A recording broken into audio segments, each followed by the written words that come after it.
and trivia. Please make welcome Cowboy Ron.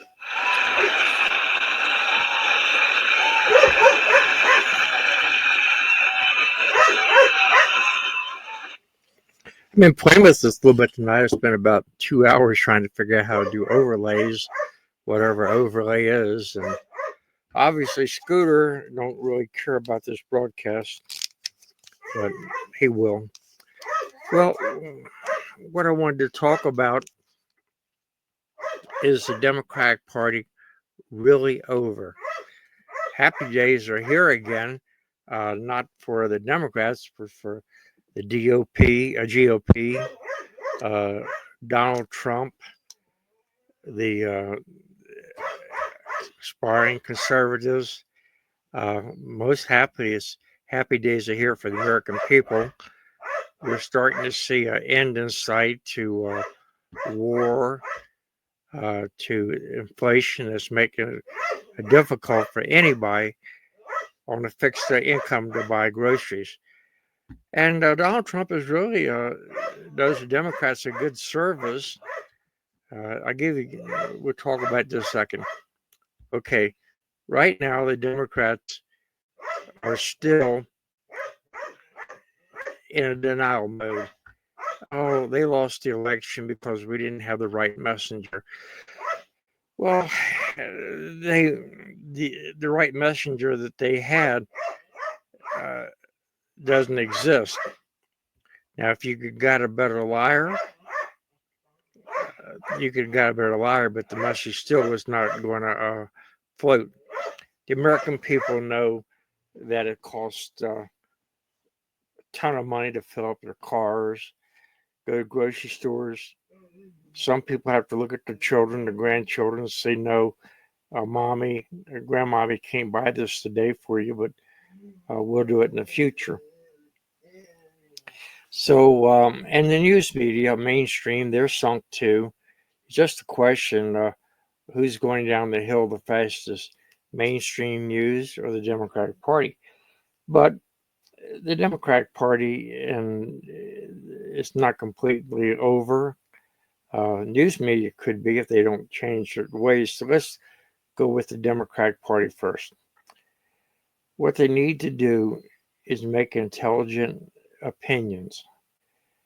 Quit this denial like that the border is safe when you see people climbing over barbed wire fences, digging 200-foot tunnels to get in here. Get behind the president. Now, I mentioned that he throws them a lifeline every day of the week. For example, when he does an executive action, that's a great time for both the Democrats and mainstream news to hop on board. And I'm not talking about caving in, I'm talking about doing something honest and something intelligent. I'll give you an example. When Doge, and I think they're doing a great job. And by the way, I voted for President Trump 3 times. But Doge, when they come out and they started getting rid of everybody, that all the deadwood, and they offered I think about 7 million people took the buyout. Now, honest question would be, both from news media and to the Democrats, Mr. President, by doing this, are the gifted, talented people, the people that can get a job 24/7, turn down jobs for a month, are they the ones that's jumping ship and leaving you with the flat tires? The non-achievers. Another question could be, and they could make the Democrats could got on board. They're on record from, my God, President Clinton, Carter, Obama, that the government needs to be trimmed down. We need to work more efficiently. They might have made a suggestion like, well, I'd be in favor of like Reagan did with RIF. In other words, when you retire, don't hire somebody right away unless it's absolutely necessary. Okay, then here comes another thing that they could have made a suggestion to or criticism. And as long as you're honest, the American people will definitely pay attention to what you're saying and think the better of you.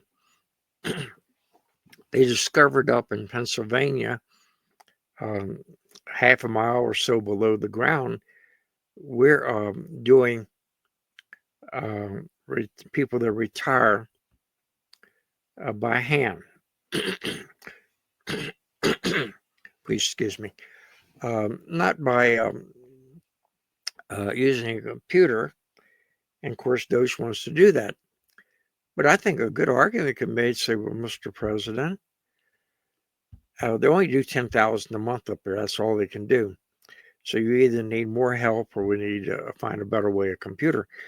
But Mr. President, 25, 30% of those employees are people in Intel or FBI or CIA or in law enforcement. So shouldn't we be doing these by hand out of abundance of caution to protect them and their families after they retire? That'd be an honest question. Something needs to be done, either more people or a computer. Perhaps a computer could be programmed that if you're in law enforcement or Intel, CIA, it would kick it out and has to be reviewed personally so these people can retire with an easy mind, not have to worry about who's walking down the street after them. Another thing, President Trump's executive action is going to do away with the Department of Education. When I first came into a bus driver, it was under Health, Education, and Welfare, and Jimmy Carter changed it around. I think pretty well just give another name, so it was just putting lipstick on a pig. But if we're going to give us back to the state, do we really want to, at this point in time, give total control over small children's future to the blue states? Like California comes to mind. They can't put out a forest fire. They can't trim their forest down. So they still believe in sanctuary city. And so these would be honest questions. And that would get the Democratic Party back moving again.